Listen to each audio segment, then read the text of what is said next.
family. Welcome back to First, our podcast in conversation with myself, Bonnie Booley, and the beautiful Precious Coffee. Today we're going to talk about Black excellence. Do we want it? Do we care for it? What is it? How are we feeling about it? What's the temperature in the room about it? I personally don't care for it. Always found it triggering.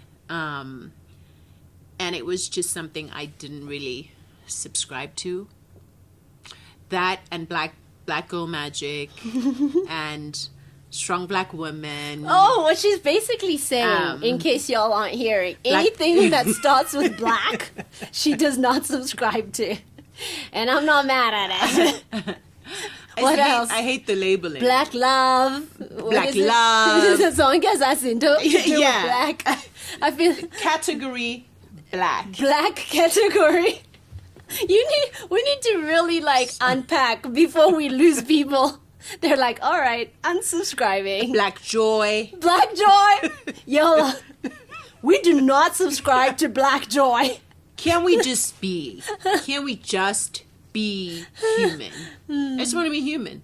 If I'm in love with a black man, we're just in love, y'all. We're just in love. We're not having it's a just black a relationship. love. It's just love. Exactly, right? Yeah. I'm just thinking about it. Oh, we have to do first things first. Oh, I'm in two minds. Do I say this thought and then I'll lose it, or do we do first things first? Why don't Part you of make it. that thought your first thing first? Okay, cool. Yeah. First things first then. And it had to do with black love, right? So I'm thinking about it from this perspective. One, I can see the reason why we would, or folks would desire to label it something. Specifically, if there is a black man and a black woman and they're in love and they have a healthy, beautiful relationship and it's hashtag goals, not just from an Instagram perspective, but from a life perspective. You know, there's dignity, there's love, there's passion, there's joy, it's just oh my gosh, whatever that is, I want me a piece of that, right?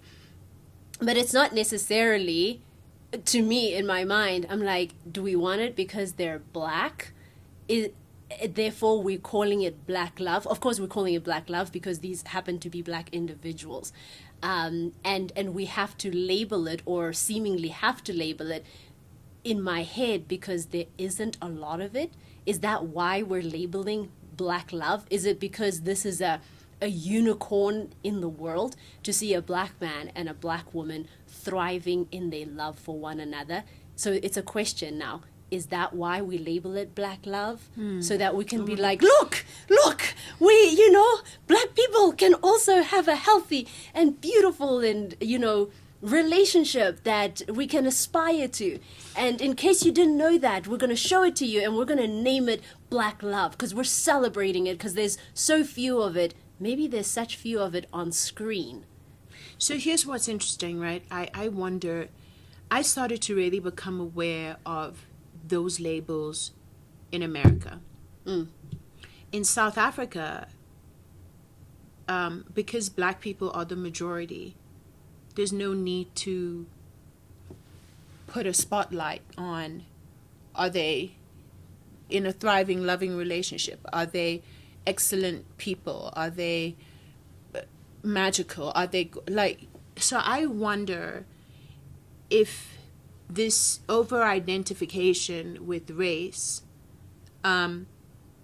is something that happens when you are a minority and are being undermined, being overlooked, being sidelined, and you need to create spaces for yourself where you see yourself and you see each other.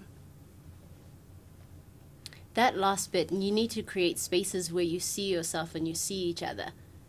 But you always see yourself and you always see each other. Not in a country that has always tried to make you invisible.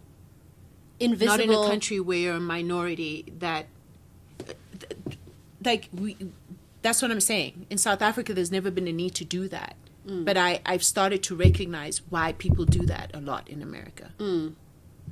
That's what I'm saying. The necessity of it here. In order for you essentially put a stake down and say, we are here too. that black Yeah. people can be in love with one another and thrive. Yeah. And that black individuals can be excellent in professions and so forth. Well, where you're writing your own narrative. Because before it was written by somebody else. Yes. And it was being forced down your throat. And it was, you were being silenced by that overarching narrative that somebody else was telling. I see it too. And then the interesting part about it for me is when an idea is coming from America, it often becomes the world's idea too. Right? It always has. Right. It gets always adopted has. Yeah. by the rest of the world. This is something I really value about America. Also. It always has. America has dominated visual culture. Yeah. They've dominated also the evolutionary conversation around freedom, what it means to be free. Right. Politically free, socially free, economically free. So the world has looked to America in many ways Yes. as a leader in that space to say, maybe it's not that conscious, but it's happening anyway. What are the Americans doing? What are they calling this? What are they labeling this? So it's like the world has been taking its cues from America in terms of just articulating certain freedoms and how to fight for those freedoms and how to advocate for those freedoms. And also what we must consider as important and not important within our lives, socially and from a Yes. personal perspective Right. too. Do you So- feel that? I do feel that. So Yeah. just to go back to what you were about to say before I interrupted you, that America is good at. Oh, I was gonna say America has excellent PR. They're like, K-pop, right? Yes. And K-dramas, yes. and how there's just a South Korean takeover in the world as far as They are entertainment is dominating. concerned. Killing it. So Hence, I'm going to South Korea good for you. next year to go and study. I'm going on a study abroad program to go find out how Korea is the emerging superpower when it comes to visual culture. And I'm gonna be in the suitcase. You're coming. You're coming. Because I'm they gonna are be in the doing suitcase. No, they're killing it. And whenever I thought about it before, I was like, because I was gonna say a victim, but like a willing victim of K-drama specifically. I need you to get me into K-drama. No, I'm overtaken and taken, and I'll take you there with me. Please. Yeah, I'll take you there and anyone else who'd like to go. Because how you describe it makes it sound like it's not a regular soapy. It is a regular soapy, but I describe it well. It is a regular What soapy. distinguishes it from other soapies? And actually, this brings us back to our topic. I'll explain both, ne? Okay, so this is what distinguishes it. Firstly, I have this mentality that someone within the South Korean government has this big pot and they can see the future, right, in this pot. And they were like, listen, I see America, but we're South Koreans, right? And as South Koreans, we're going to take from bits and pieces of their culture, this American entertainment culture, right? We're going to study Michael Jackson. We're going to study Hollywood. We're going to study all of these things. This was like 25 years ago when they had this big pot in the government. And we're going to study them, and then we're going to create factories, right? Where human beings, where teenagers are placed within these spaces and they are trained in being this excellent in performance, in being this excellent in creating television, we're going to study how they've succeeded. So We're what's gonna study standing what they've out done. for you about what Korea is doing is excellence. Is excellence. Because when you take a look at any K-pop band, right, and we're going to think of BTS, if you scrutinize their performances, it's Michael Jackson, right? But no one can ever be Michael Jackson. No. But they've right? studied Michael Jackson. Even if they didn't, but they've studied Michael Jackson and the likes. They've studied Motown. They've studied hip hop. They've studied R&B. They have studied it to such an extent where they are excelling in it, even more so in some aspects than the creators of it. And then they package it in such a way where teenage girls will go crazy. I'm not a teenage girl, but I'm going crazy because the teenage girl still lives within me. There's this thing that I think is interesting about the Asian culture, where they're able to take an idea and just overdo it in such a level because excellence is revered in Asian culture, at least from my perspective. Yeah, certainly from mine. Yeah. From my perspective, right? So now when I and this, you know, they put their own culture, they spice their culture in there. But when if you've been raised in R&B, if you've been raised, And I would even go as Michael far as to Jackson, say it's not like a spicing; it's a resolute holding on to, and There- it's a cultural independence that they are very, very adamant about. yes, they communicate their culture to the world. I'll say to us Without through compromise. there is a compromise because it's through the palette of specifically Black American culture I hear you. that has overtaken us in the world, right? In entertainment. I hear you, but there's no holding back of like, this is who we are. And No, this is how we it's come. within That's what I it's mean. it's in Korean. So the That's what I language mean. stays there. Yeah. It's in Korean, Yeah. right? But if you take away the Korean and if you take away even the skin tone, you're like, Konje, this looks familiar, and I'm not hating This it. is Black like American I culture. like I'm Yeah. happy with, because all of us in the world, as a South African, Black American culture influenced me so heavily. Listen, I grew up I watching mean, Sister listen. Sister. I can't grew up even- watching. Anyone who denies that is in full Delulu mode. There's a proper. Because also Black Americans were always the people who they showed you a confidence, a way of moving through the world and demanding space. And we've seen that from like when you were yay high. And so when you think of coming to America, the thing that draws you to come to America or want to even check America out is Black American culture. There's no other culture Because this would that I recognize as America. I only recognize America as Black America. Right, because this is the culture that was advertised to the world. For sure. The Cosby Show, Sister Sister, name another one that I've forgotten. There's so many. But it's also infectious because it's resilient. It will continue despite like what's thrown at it, despite the subjugation, despite the trauma, the terrorism, anything that got thrown at it. It's like this machine that swallows the punch, takes it in, and alchemizes it into something else. Right, and I respect that so I much. have time for that. Respect that so I have much. Respect for that, bro. Deeply, yet at the same time, there's a lot that I choose to not associate with at the same time. For sure. I feel that as an immigrant coming into the USA, there's a lot of opportunity to make decisions for yourself.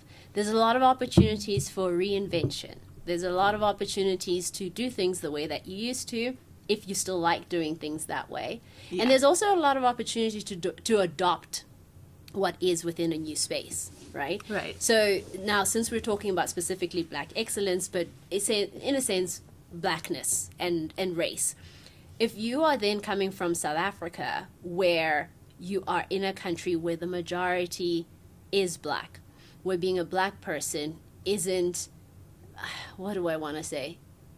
It's not a thing, because it just is. It's right. it's the water. If you're a fish and being Black is the water, Right. Yeah. So you don't have Everyone's to Black. Yeah. define it. right? You don't have to have necessarily conversations around it. You don't even have to find strength in it. You know, you just are Black, and there's just black people around you, and this is what it is. So the space that I grew up in, reality is black. right, Right. and I grew up in a space where I lived, it was black and colored people, and then where I went to school, it was predominantly white people. And there was some black, there was some colored folks and so forth. It was within the space. And so I moved between these spaces on a daily, being a minority in school and being a majority in the neighborhood. Okay. And these are the spaces that I moved in, right? And so when I came then to the U.S., where I was the minority at all, I was the minority. I'm not going to lie to in you. every I space. still can't get over being a minority Yeah? in a space. Yeah? I, It's shocking. weird. It's shocking. It's weird. it's so shocking. It's just and I'm so glad we're strange. having this conversation because I haven't had anyone to have it with. And Yeah. it's so crazy to be in a room and be the only black person.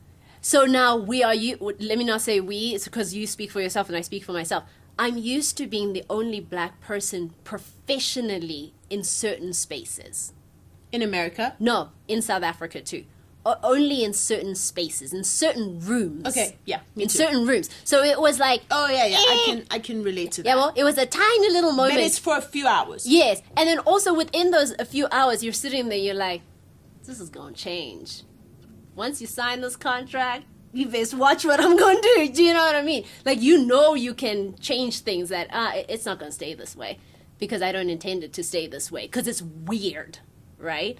But then when you come to the U.S. Right, it's weird, and anytime you encounter it, even in South Africa, when there's an ad or an event or a panel, and the majority is not black, everyone's It's like, "What's going on with strange. this thing? What's happening here?" It's not a true representation It's not of the truth. country. It's not the truth. It's not the truth. Right. Do you know what I mean? Right. Yes. Oh, before we continue, I just thought about this. I was a teenager and I was at a friend's house and they had, her dad used to travel a lot. And so he would bring, gifts for the kids and things. And he had brought magazines that were available here in the U.S. Right? So he had brought like teen mag and all this kind of stuff and we were enjoying this and eating it up and everything. And I remember I opened a magazine and in the magazine there were women but who didn't look South African. They were black, but I didn't identify. Do you know? They just didn't look like me, right? Oh, interesting. And Why? so the way they were done up, made up, the hair, the look, the structure, the body, it just didn't. And who were they? I don't know who these women were. They were just random models. black women? No, it was models. You know, in a Oh, magazine okay, you'll have okay, an okay. unknown model or something like that. It was just a teen magazine. Okay. And so they were just modeling clothes, and I was just like, this is strange. Not strange, but I remember feeling some type of way. I remember feeling like, oh, I don't look like that. Am I still pretty if I don't look like that? Like I had a moment, and I'm bringing this back to our topic. So I mentioned this to my friend, and I'm like, I don't like the way I feel when I look at these pictures. Oh, wow. I said that to her.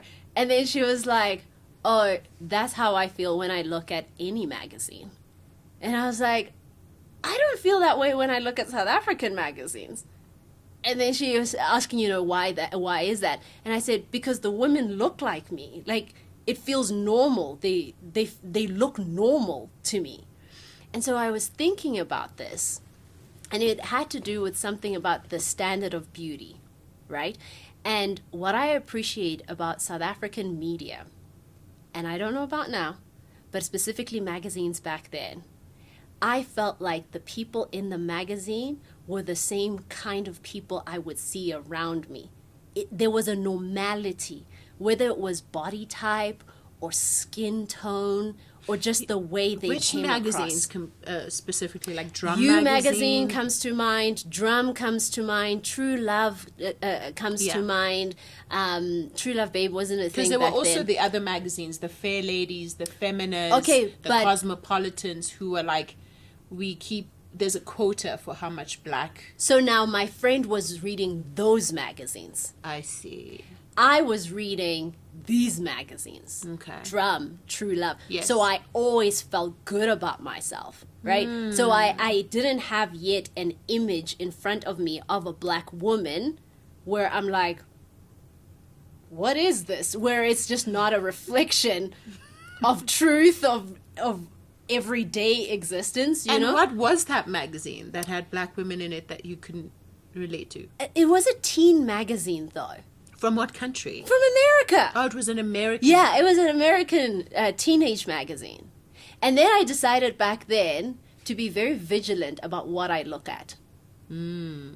Because I realized how it makes me feel. And so now bringing back to our topic, and we had spoken on this podcast about representation mattering and how much it matters and so forth, right? I realized that there are moments where I've had to make decisions about what I consume and how much of it I consume, because I notice how it can affect me and impact how I feel about myself, whether from a visual perspective, am I attractive, am I not attractive, or something like that, right? Or in the thoughts that I'm thinking about what it means to be black, what it doesn't mean to be black, and so forth. So, excuse me, this is a decision that I made recently. Whenever I'd open TikTok, as a black woman, and I keep swiping. The minute I hear anyone talking, starting with, as black people, I swipe. I do. Okay, this is confession time then for me. Or somebody saying that I just passed my bar exam and I'm so proud. You know, as a I'm out. I was there with her passing the bar exam, this person, but the minute they started talking about being a black person, or, you know, as black people, we need to, I keep swiping. I cannot take it in. And the reason why I cannot take it in is because I choose to curate a world within my life where nothing is or isn't because I am a black person. Right. Right? I did not get this because I'm a black person. I didn't get this because I'm a black person. I didn't da-da-da-da. Whether I did or not, if you decide that to be factual, is none of my business. But in the way that I am functioning in my head, I just want to exist. And I want to be in conversations where people exist as people. And I want to go through my social media and have that girl, who happens to be a black girl, be like, I just passed my bar exam. Oh my gosh, do you know how hard it is to pass your bar exam? Do you know how long I've worked for this? Oh, I'm freaking celebrating. And then we celebrate her at Hearts Like, da da da da. Oh my gosh, well done. Da, da. And it is what it is, right? And somebody else can say, yeah, but the truth is, you know, as a black person, it can be hard. I do not care about what the facts are. I just desire for people to exist. The fact that she's black states it itself in her skin color from head to toe. Hear that. Right? And she can have the story, and of course she can do whatever. This is a fictional person, but that fictional person, they can do whatever the heck they want and tell their stories the way that they want to tell their stories. I'm saying that I'm going to consume those who simply exist for the sake of existing. Those who simply are. Yeah, and that is our fundamental issue with black girl magic, but black excellence, black da da da da da da. Other people can enjoy it and own it, but it's just not. It's not. It's just not a thing. It's not a thing. It's not a thing for me. Right. I will say though, for the first time in my life, I felt black in America. What is feeling black? What is it? Okay? I'll describe it. Describe what it is like to feel black. Oh, I have to warn you. We have to be careful how we say the word black. One time, I did a terrible thing. What did you do? I said what I thought on TikTok, and I deleted it. I hope nobody screen recorded, because I deleted it because... What did you say? Firstly, I was talking about race, which I never do. You never do, yeah. Because I have this side that I don't think is very popular of just saying, yeah, okay, I'm black, let the color show itself. Why do I even have to talk about the fact that I am black? Can I just be an average, simple black person, and sometimes an excellent person, or sometimes a sucky person, or sometimes an alive person, a person who's mean and horrible, a person who's amazing and kind, just a person who is a person. And then, oh yeah, because you're black, this outfit might look good on your skin tone because you're this tone. It's not necessarily because you're black, but because I happen to be the skin tone. Does that make sense? Yeah, I that just makes want sense. a world so what where happened with the TikTok? oh, funuki ako TikTok wena. Well, no, you don't want because to you stay in started- the part of where Well, I'm because you joking. started this part with By that. saying no, I'm playing with you. Oh, So okay. what had happened with TikTok is that one day I was just like, I said it wrong. Remember how you said? Yeah, you said I must be careful how I say it. So that's what I wanted to get. Yeah, no, I remember when you had said you can say the right thing at the wrong time or in the wrong way. and I said you can say the right thing in the wrong way. Right. I feel Yeah, like and it'll end up being being the wrong thing. Yeah. So I feel as if I was saying the right thing. I still stand by what I said, but I had said it in the wrong way. Let me explain. Yeah. One, my platform has never been about race. Right. If a black person, a black woman, happens to perhaps be inspired by something that I've ever done, it just is because they were inspired by the thing that I did, right? It wasn't because I sought out to be a resistance revolutionary black person. Yeah. Do you know what I mean? There's a time and place for those whose role on this planet is that, but I'm not fighting a resistance. I'm not fighting for anything. I'm just existing in the world. And I want there to be permission for all of us to exist. And what I had said is basically that. But badly, because the way that I worded it was that black folks, I said black people, we police other people on the internet so much, other races so much.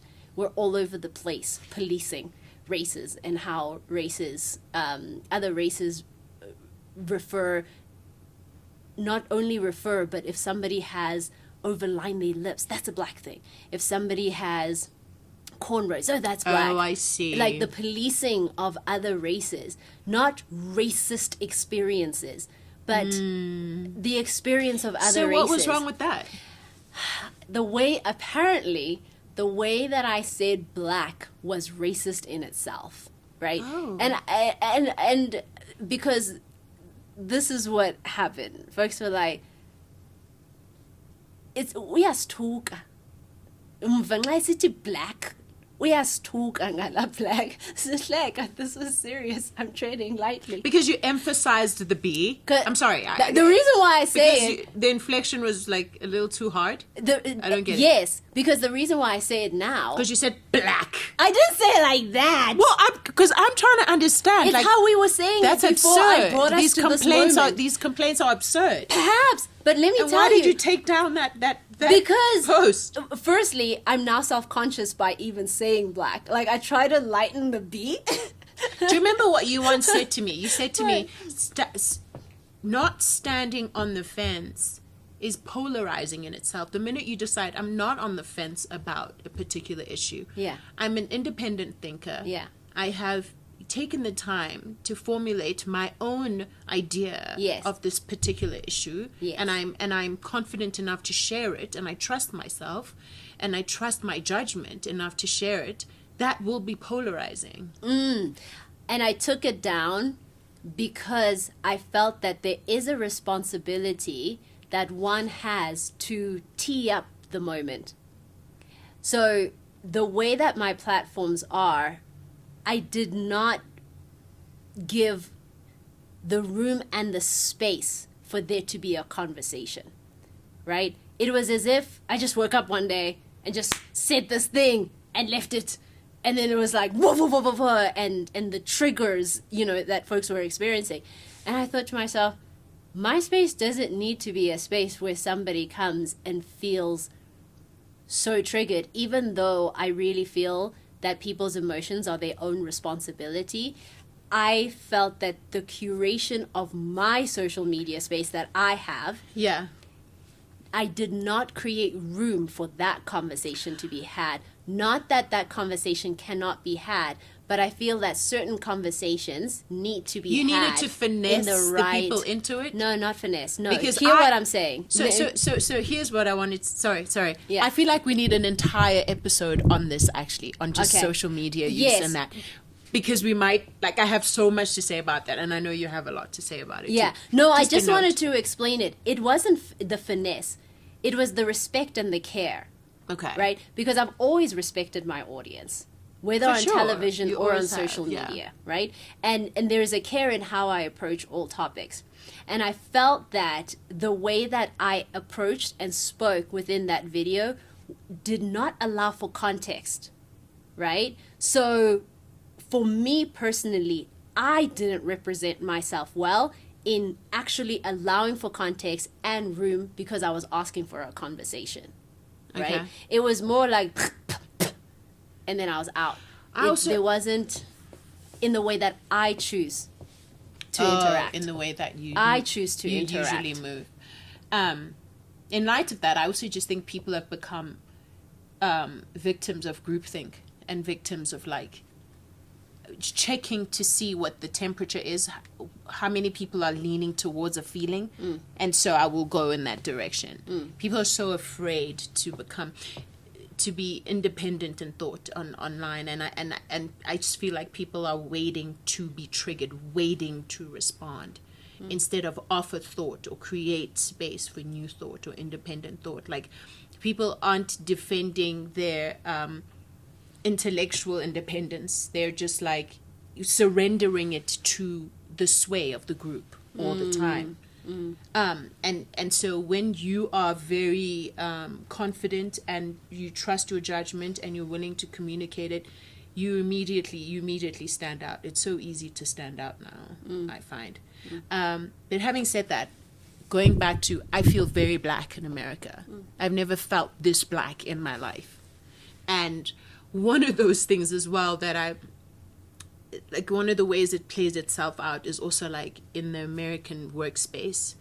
I've worked in a couple of spaces in America so far, and each time, like, I remember when I was DJing at the weddings, I would, like, the fact that I was the black woman, the DJ behind the booth, became, like, the feature of the wedding. Do you know what I mean? It just became, like, and it was a heavy thing to carry. Wait, were you vase? Yeah, it was Of just the flower. yeah, you know what I mean? Yeah. And sometimes it was, like, a problem. Or sometimes it was, like, there was always, like, a response to it. We could never just keep it moving. And I get it, though. I mean, at times, like, we'd be at country weddings. Like, I remember But DJing. there's black country folk. They are, though, but I remember DJing this country wedding, and I was the only black person in the room, in an entire room of, like, 250 people in the mountains in Colorado somewhere. And I get it, I guess, being the only black woman who's behind the booth looking like me, because when I'm DJing, I have a very different persona, like, in terms of how I dress or whatever. I guess You look so yummy. I guess people are gonna have a problem with it. No, right? why would they? They don't know a beautiful thing when they see it. Oh, you're so sweet. But I do feel like if I had been doing that in South Africa, it would have been no thing. Yeah, but because Yeah, you're one black of is thousands. the minority. Yeah. But that's not necessarily negative. But I have had experiences that just felt negative, and I could immediately recognize that it was because I'm black. They weren't necessarily, like, overtly racist. A lot of them were, like, microaggressions. A lot of them were subtle. But I could feel that they were a result of a system of thinking, a way of being where the dominant race or the majority race feels like they have a right to police me more because they are the majority race. And I think that's why I'm saying I feel more black in America than I've ever felt anywhere else. Humans are interesting, They are, right? don't you think? Because you just use this term policing, right? Yeah. Which is the term that I had used earlier regarding when I was saying what I had said on TikTok and so forth, and that Yeah. I feel as Black folks, we need to let people just, I feel like we care so much about the external and not enough about the internal. And I understand having organized ideas and organized spaces and governments and so forth. This is why there is, a police force, because I guess people need to be policed because like adults don't know how to be adult human beings. So there needs to be some sense of policing. But that sense of policing or structures of the world, we bring it into how we move individually, right? Because why are you so caring about what somebody else is doing or thinking or Not doing enough, what is that any of your business? Right. So here's my thing, right? Right. Because I also used to work as a DJ too. Yeah. The way that I chose to enter a space, and this is just conditioning that I have, is I always believe that people thinking well of me Yeah. at all times, whether they are or not, is a personal problem. Like it has absolutely nothing to do with me. And that's because it's self-protection. It's self-protection so that I am blind to whatever I desire to be blind to. And I ask God to protect me to not see anything that is not for me. Not hear it, not see it, whatever it is. So a lot of the time, I will have to be told by someone else that, oh my gosh, that was racist what that happened. And I'm like, oh, it was? Yeah, because of the... And sometimes it would be a white person who would tell me about their white person who was racist. Yeah. And I'm like, oh, interesting. Also, you don't think that it's... I love that about you. I think it's a great like personality trait and like a practice that you have. A life choice. Cultivate a life choice. A life I love choice. it. I love it. I think it's awesome. At the same time, I think that some people are inclined, their temperament is inclined and shaped for their purpose.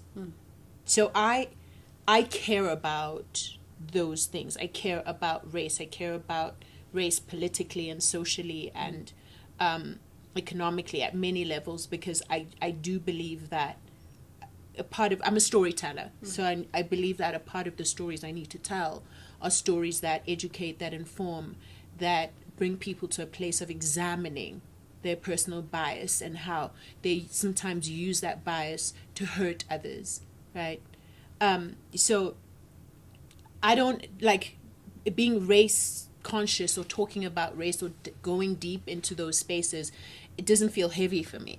It just feels like something I feel like I'm supposed to talk about. I'm supposed to care about. I move easily in that space because I have accepted that a big part of my calling is giving voice to voiceless people. So I need to speak about how being voiceless impacts those groups in certain spaces. I love that you've said this because it helps me understand you more. Okay. And because, moment of truth, ne? So Bonnie and I have a bit of a friction. I don't know if it's friction, but there's an episode that we have, and I asked Bonnie humbly, I was like, we cannot You're air. brave to bring up that episode. Okay. You are brave. I'm scared. Don't come fight me on Oh, you are screen. brave right Don't- now. Okay, I'm not here to But fight. Quebec- I'm not here Quebec- to fight. Continue. I know you're not, I'm but not. continue. So, we filmed this episode. What was the topic, Ganen?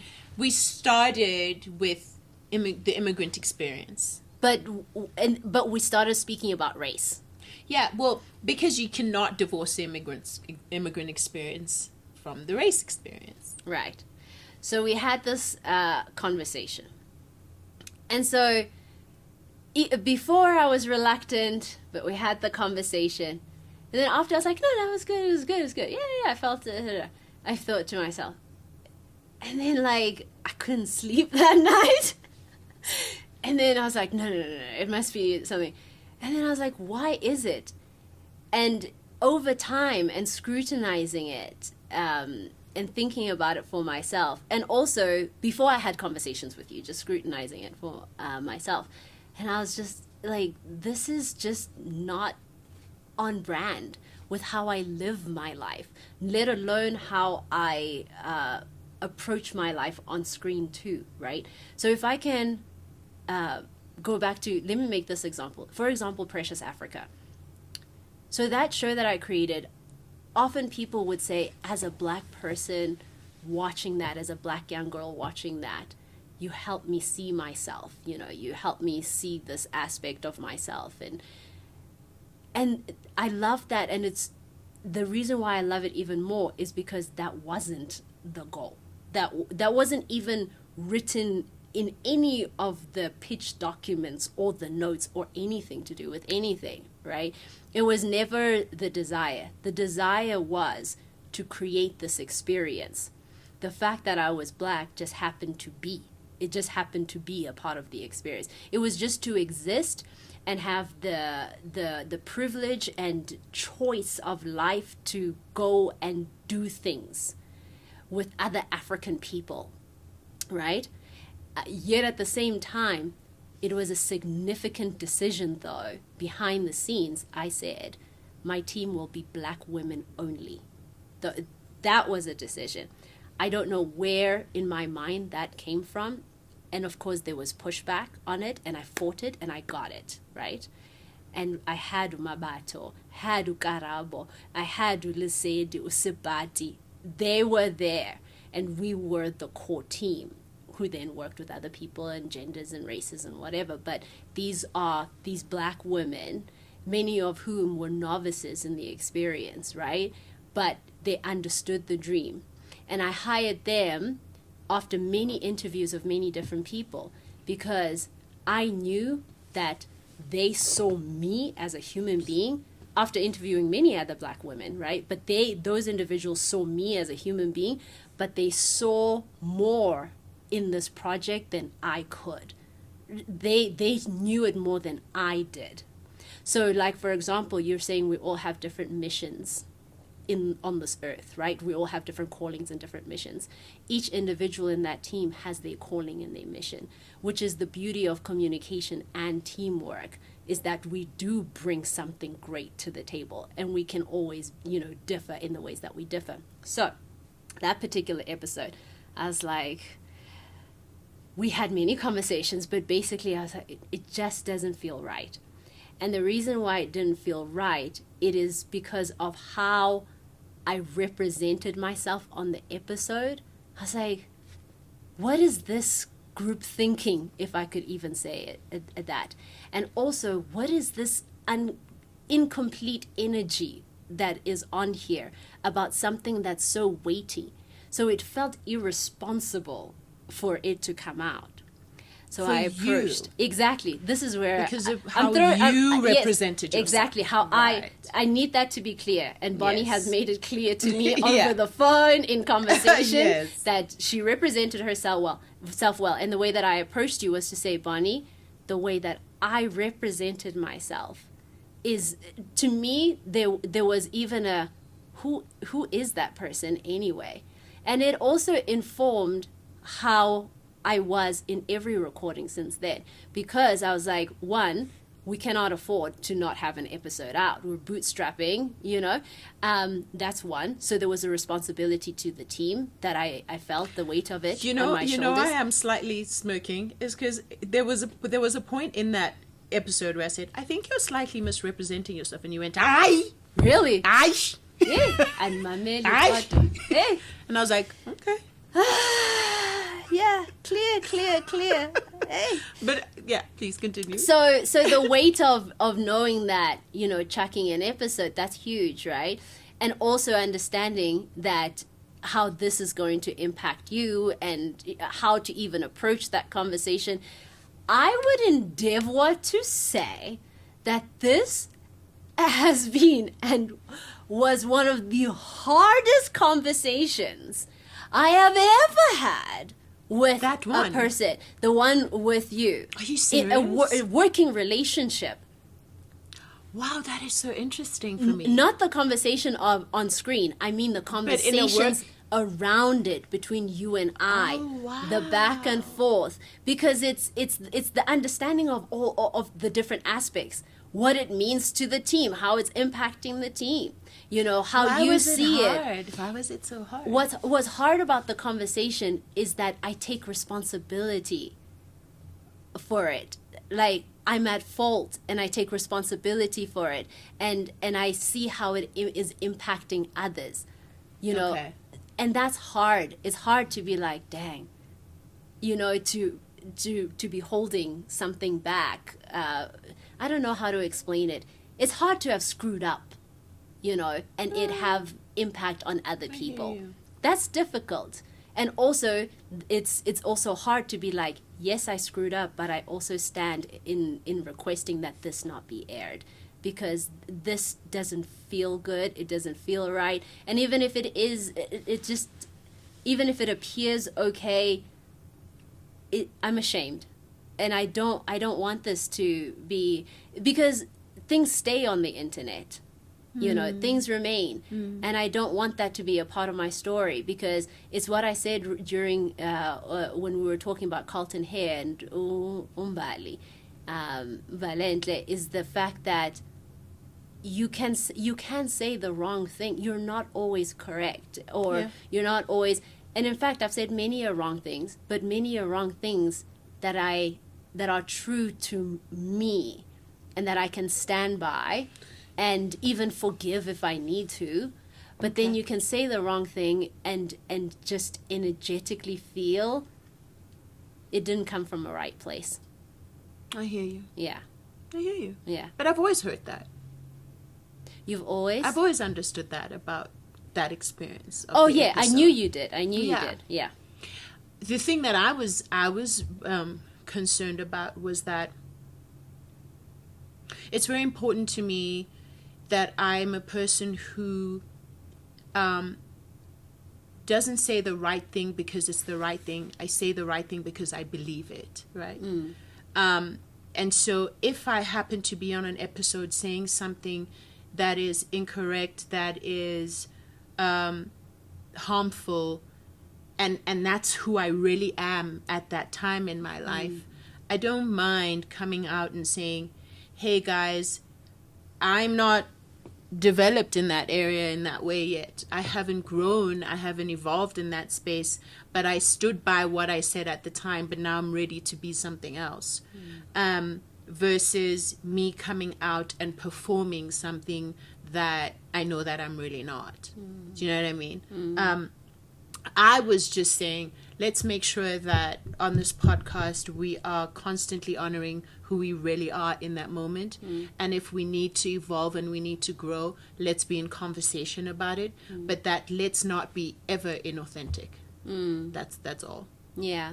And I appreciate that. And I appreciate the fact that you had these conversations and you were open to, you know, having further conversations about this podcast, because what I shared with you was that was inauthentic.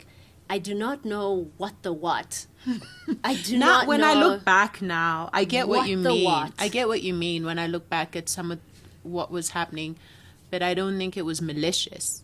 I don't remember it being malicious. I don't remember it being harmful. I think perhaps you didn't. Do you remember when we were speaking about me doing drum and how I made the decision to do a bare-breasted scene? Right. And I was like, I don't have a problem with that I did the scene.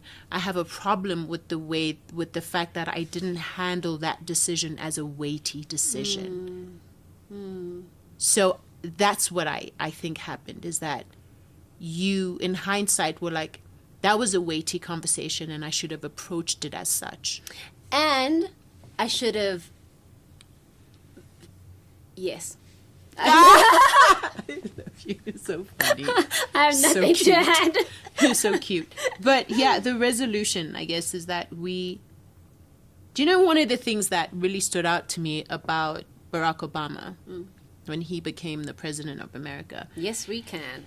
Eh, oh yes, we can.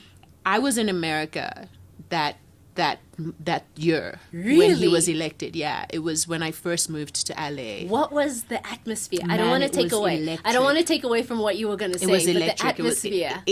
I have never experienced an atmosphere like that since 94. Nelson Mandela coming out of prison. Really? Yes. Wait, you experienced Nelson Mandela coming out of Yes. prison? You can remember that? Yes. How can you remember that? You must not remember it. What do you mean? Do you remember it strongly? Or is it like I remember based on it what very your mother strongly. has said to you? Or I remember watching it on television. You better stop. I've never spoken to anyone who remembers it What? like that level. What? Also, listen, Oh my goodness. my family is What at a fault. moment. My family's at fault because they don't talk about race or politics. So I want to infer something Yeah. in that. Yeah. You grew up in Cape Town, right? Or was Yes. it in the Eastern Cape? Born in Eastern Cape was only 5 years or so, but Cape Town is where I grew up. Okay, so when all of this, because what I understand about people who grew up in the homelands.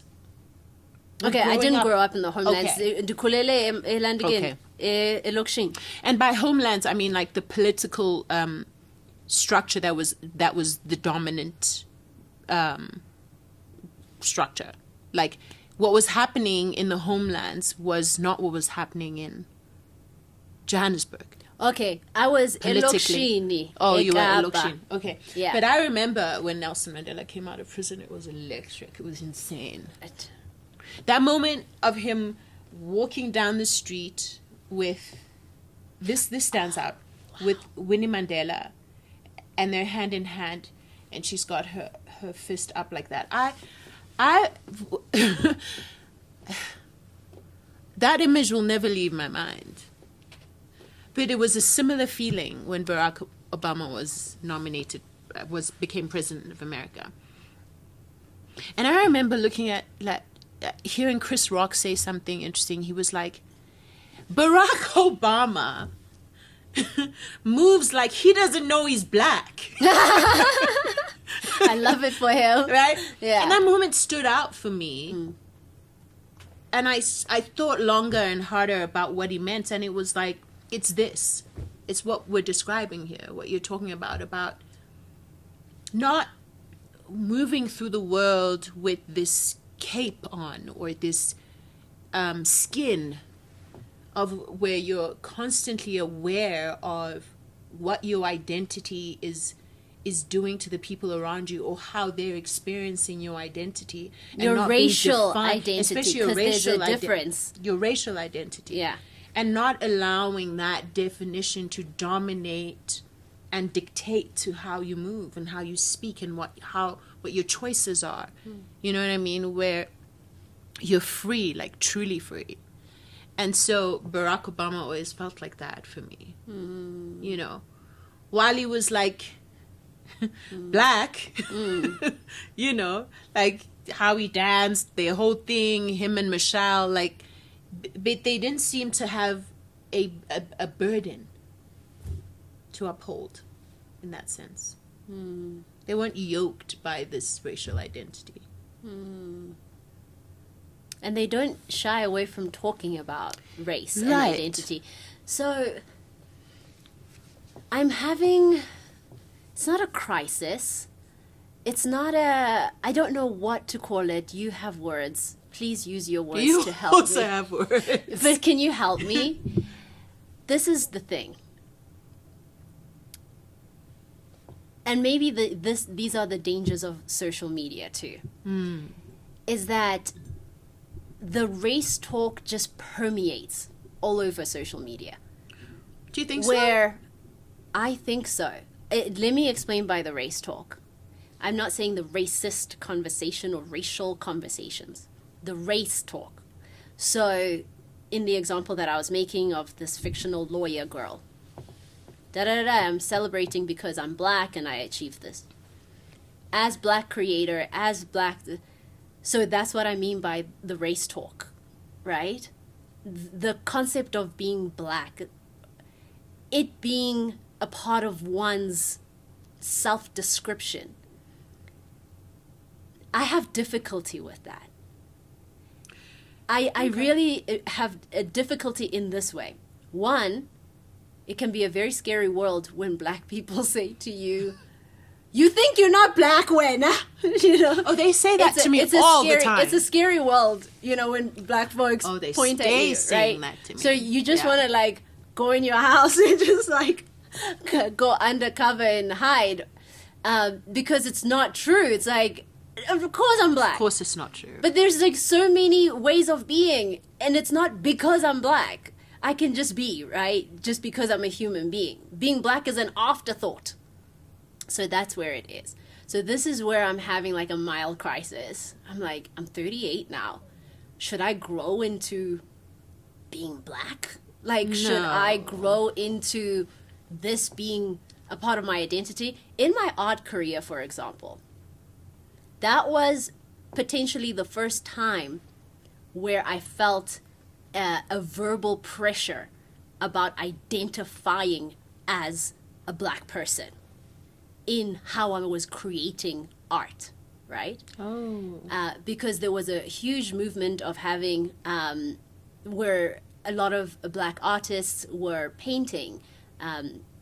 Black individuals would show up, you know, within their practice in the way that they were expressing and telling their story, right?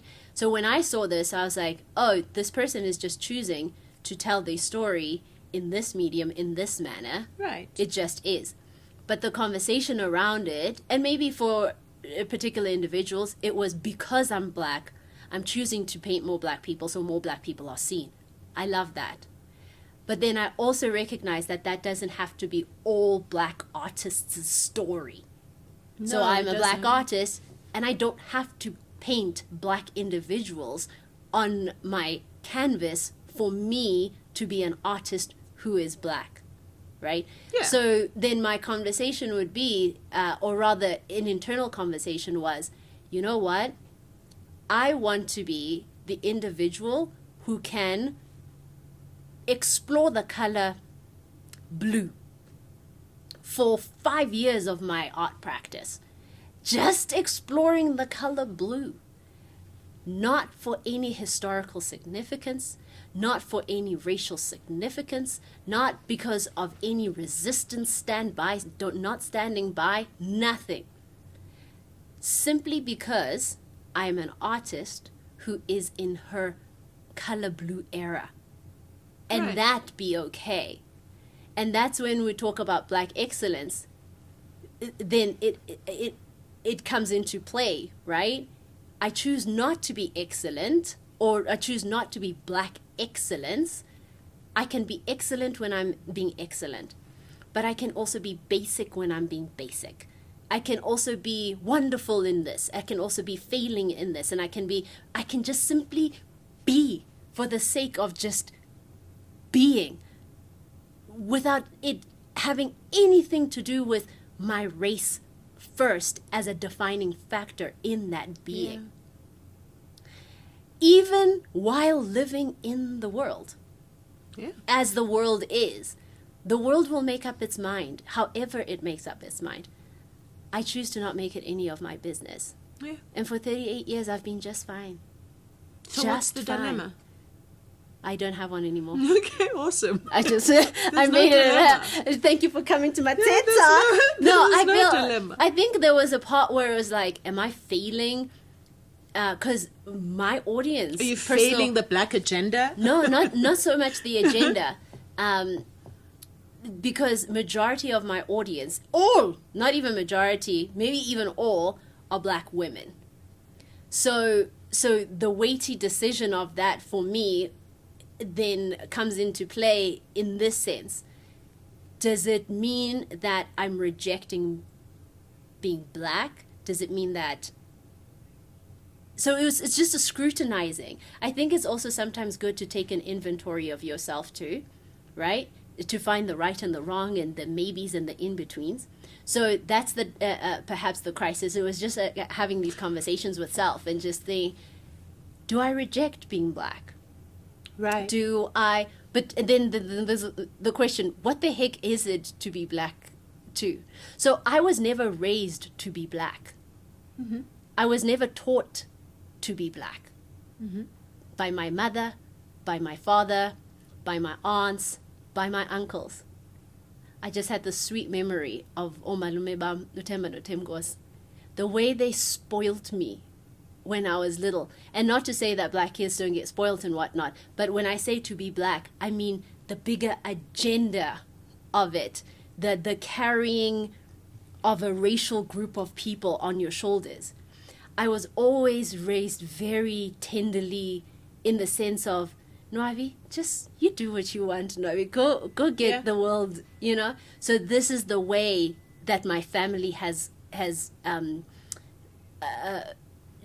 pruned me in this world. It's in this way of, you're just you, and the world is your oyster. Go take it and eat it and enjoy it as you. Don't worry about being black. Don't worry about being a woman. Don't worry about being any of it. Just go out in the world and exist. Yeah. You know? And I think because of that, I then am at the space of just having this conversation sometimes with myself. And often I come to the same conclusion. I just want to be a human being that just exists in the world, because that's what I want for my kids. I don't want my kids moving in the world as being black. I don't want my kids moving in the world as being white. I don't want my kids moving in the world as being anything. Do you feel like that's just challenged in any way?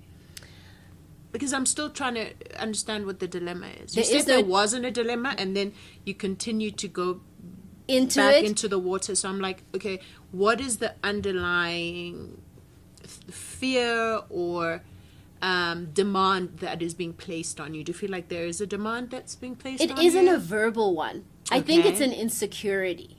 Oh, okay. I think it's an insecurity of not being black enough.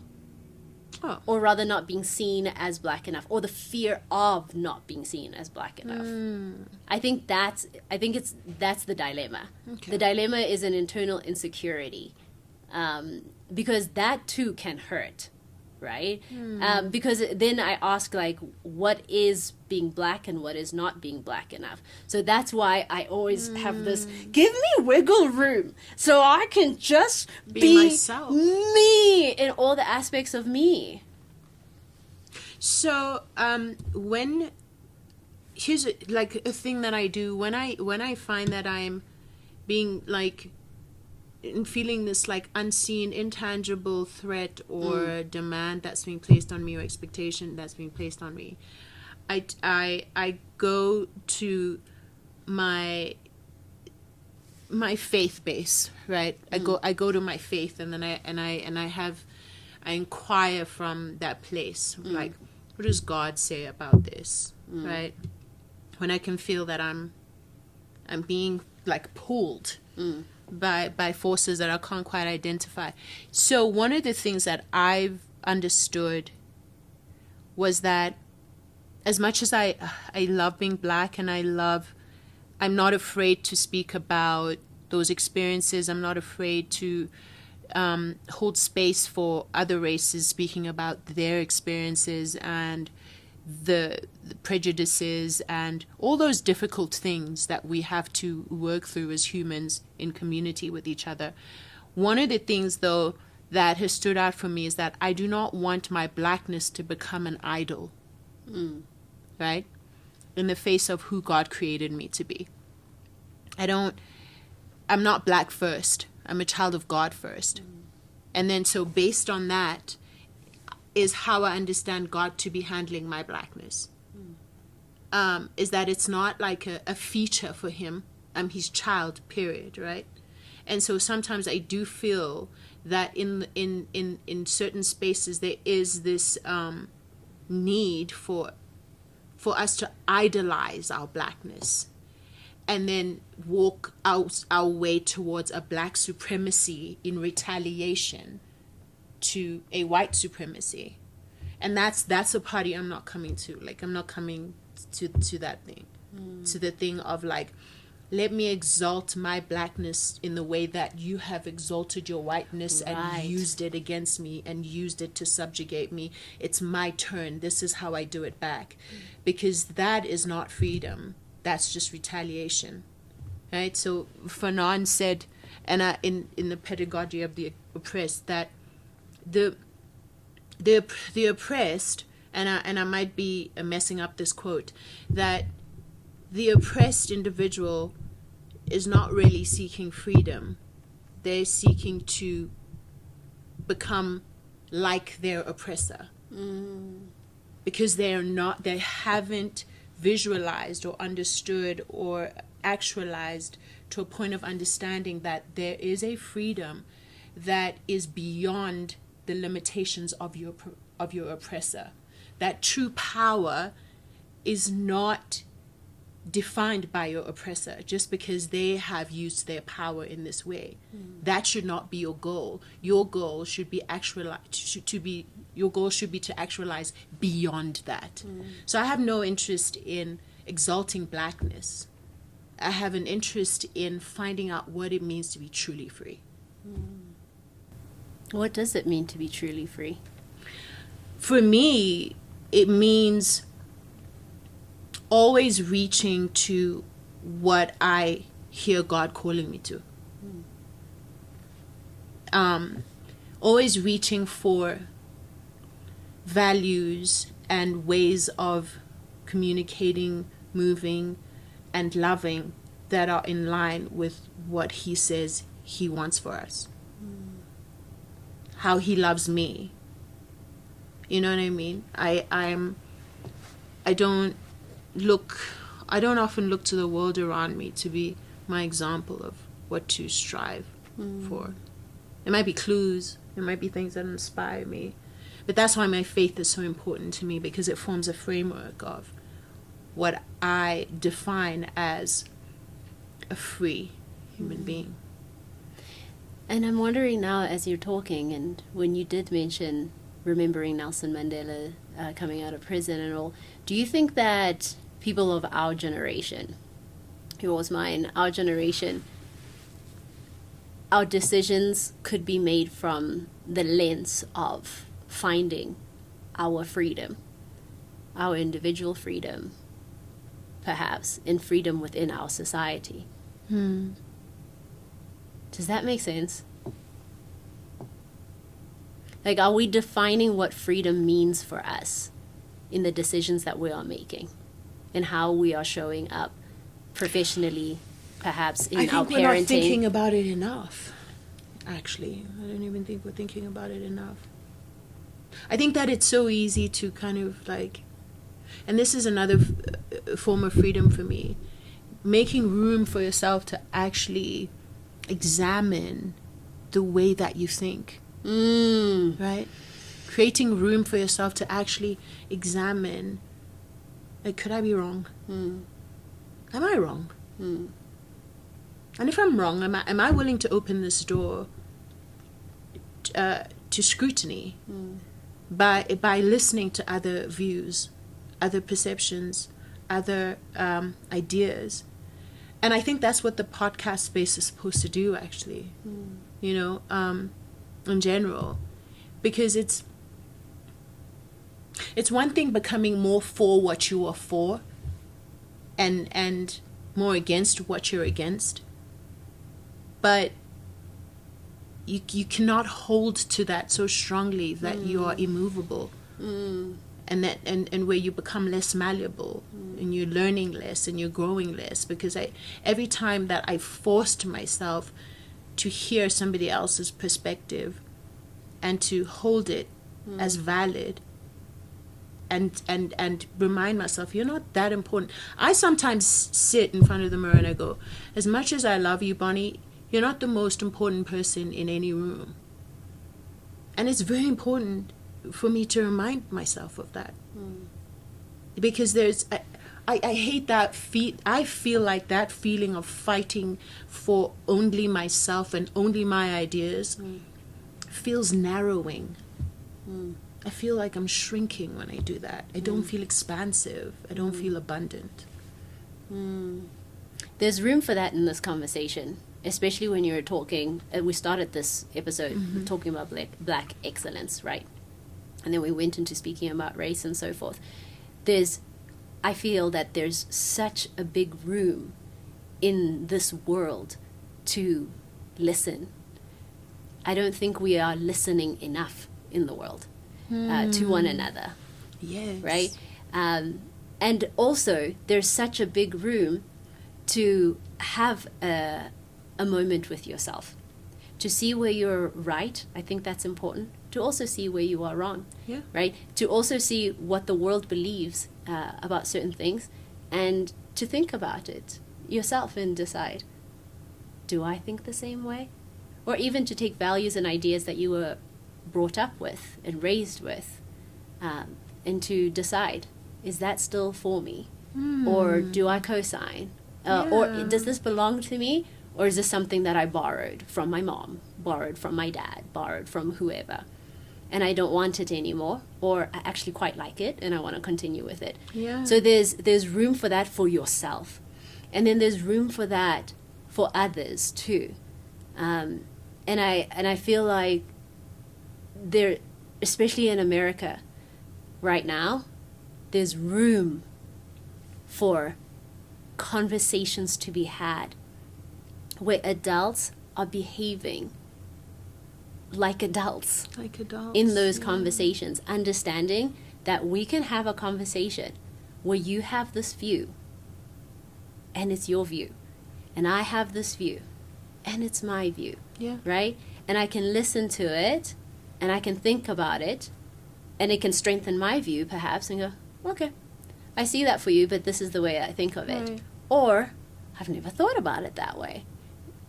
Tell me more. Yes. And I may not agree in the end, but I'm going to walk away understanding you that much more, which is going to essentially shift something also within me in some way.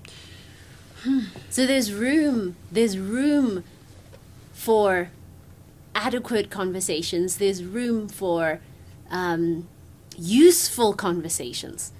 Because some conversations... Not useful. As you were speaking, I'm remembering someone who used to say this a lot, and I'm forgetting who it was. But they were in my vicinity. They used to say, nobody has a monopoly on being right, and no one is entitled to a monopoly on being right, and no one should be fighting to monopolize being right. Because no one is right all the No time. one is right. Show me someone. Because You know? there's no one. This brings me to, I think we've probably gone, like, we've spoken for very long in this Okay. particular episode, but I Yeah. wanted us to wrap up with what you had shared earlier in an earlier conversation about family. About how family is a microcosm. I'm just wording it in my own Right. understanding for how communities could look. Absolutely. So please share. Oh, I thought you were going to do the honors for me. No, when that conversation was also a conversation about race. And when we were talking about it, and I was just sharing my views and the way that I've been brought up and how it's informed who I am today. And when I made that link, I thought, oh my gosh, I feel so free in my mind because that sense of freedom was cultivated within the household, right? It was cultivated within the household. And then that led me to understand and believe the importance of families in informing the human being and in informing the human being and reminding you of truly who you are, right? The nurturing, the strengthening of you as a person, the allowance of making mistakes, the allowance of being wrong and being right and being celebrated and also being reprimanded and all of those things that happen within a household, right? And then when you take all of that and you take that level of caring and nurture out into the world, how powerful it can be. Because no one can tell you who you are. Because Ekaya, that's where you are told who you are, you know, because of that experience and because Dadako has just given to you, because Mamako has given into you, your aunts and your uncles and the people around you, like, they've lifted you, you know, and they've protected you and they've given you a sense of strength and of self that is so powerful. And I think that there needs to be something said about what we said earlier. We look at the world and we point and we say the things that we've got to say, or we respond to the world. There needs to be more care of what happens within the household, right? Because it's that microcosm. When we care about what happens within the household, when we nurture one another within the household, when we tenderly love and care for one another within the household, when we correct one another, where it is necessary within the household, build the person within the household, we are just creating fertile ground for that person to go out into the world, not only to be a good human within the world, but to be the truest version, the essence of who they are in the world too. And if the world happens to beat them down, they know that they can come back home where they will be rebuilt. That's what a home is.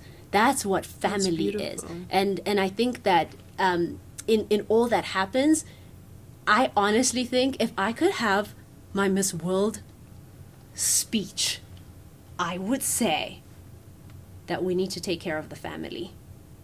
We need to take more care on the family. We need to strengthen families and allow for societies that care about the unit, because that impacts society.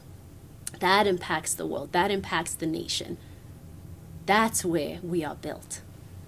It's beautiful. Yeah. I'll just respond by dropping this here. I'm like, what's she doing with the microphone?